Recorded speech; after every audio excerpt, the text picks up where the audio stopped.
Well, good morning.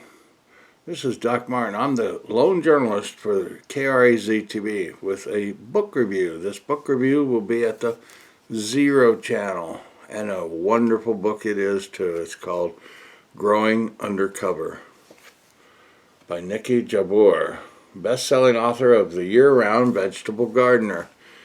Now, this book is about techniques for more productive, weather-resistant, pest-free vegetable garden.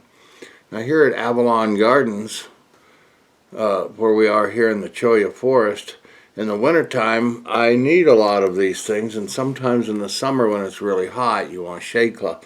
So she covers the whole gamut from cloches to shade cloth to cold frame to row covers to polytunnels. It is a book from, the publisher is, let's see,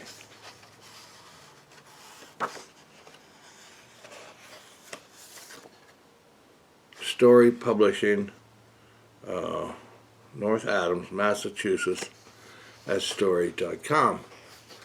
Now, the story about Nikki is that she's the award-winning author of Nikki Jabbour's Veggie Garden Remix, the year-round vegetable garden and groundbreaking food gardens, the creator and host of the Weekend Gardener radio show, and the founder of the award-winning website SavvyGardening.com. She lives, and here's the reason why she needs all this, she lives in Halifax, Nova Scotia. So I am just shocked at, well, when you get sunlight, grow vegetables. And Alaska grows a lot of big vegetables too, so I can understand now why she does what she does.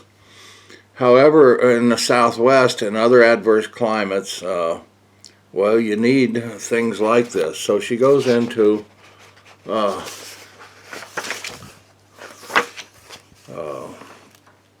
choosing a structure to fit your needs, starting small, mini hoop tunnels and cold frames, larger structures, polytunnels, bioshelters, and geodesic domes, growing the covered garden, setting up systems, and the first part, the sixth chapter, is preventing diseases, pests, and poor pollination.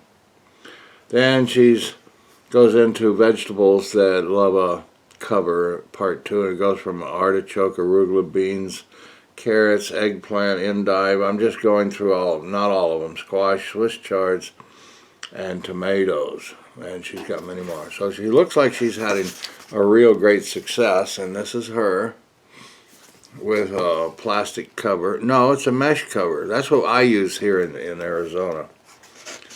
But she marks her plants.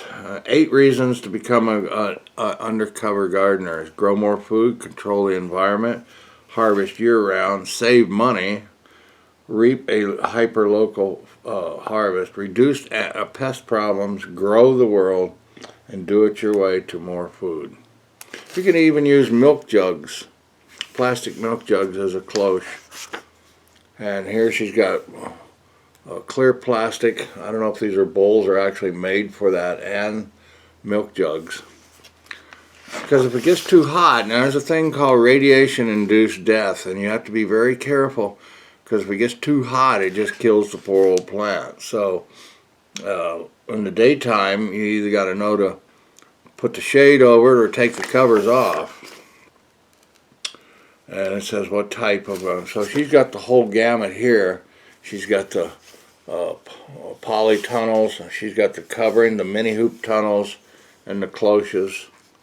And then, of course, she's got trellises and growing racks and all that. But she's got snow on the ground here in Halifax. And then she's got mini tunnels and plastic covering. And then she's got willow cloches just to keep stuff out of the plant. And then a large-sized greenhouse. Now, the one thing she did have in here that really got me was, this is what I wanted. You just take 2 pieces of conduit and you put them together so that in the middle you'll have a ridge, and then she can bend. You put it on a pallet in a heavy duty hold down for this hoop, and then you hold one end of the electrical conduit and then pull it around that hoop in that curve, and it makes a nice curve, and there she is with one of the finished hoops. So it's making your own mini hoops. And I think if you did 2 hoops across and then join them in the middle, you could make a large one. Insect netting, very important.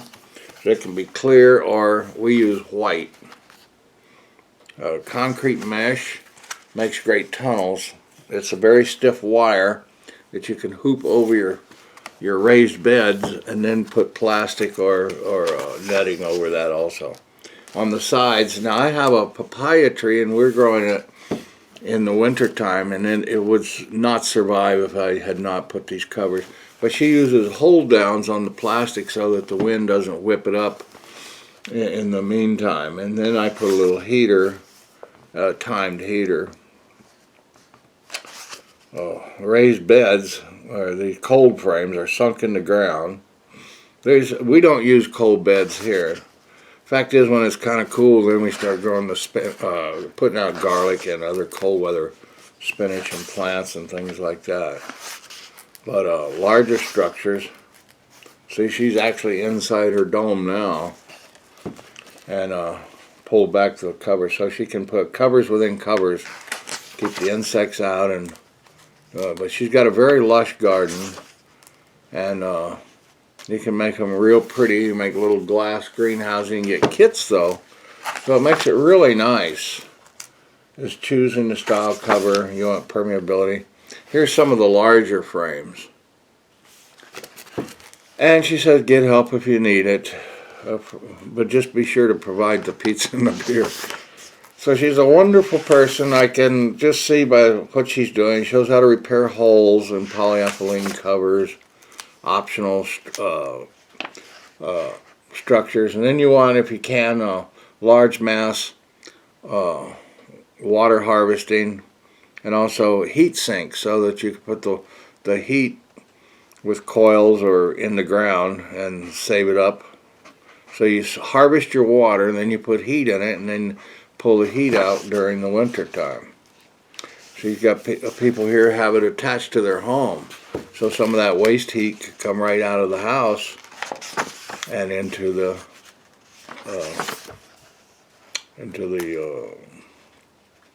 greenhouse or cloches.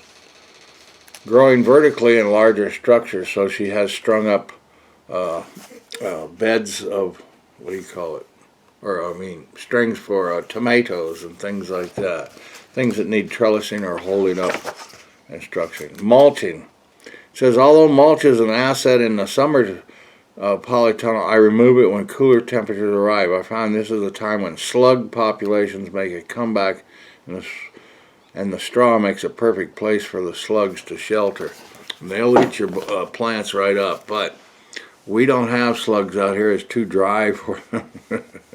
It's too dry in the Southwest. So, but I really want to thank Nikki Jabbour for making this great book, and it's given me a lot of insights, and I'm going to apply some of her tricks and ideas here for myself here in the Southwest. So I really appreciate you watching Carrie's ETV and watching the book reviews here at Zero Channel. This is called Growing Undercover, Techniques for a More Productive, Weather-Resistant, and Pest-Free Vegetable Garden. It's by Nikki Jabbour, a savvy gardener. And she lives in cold weather. Bye.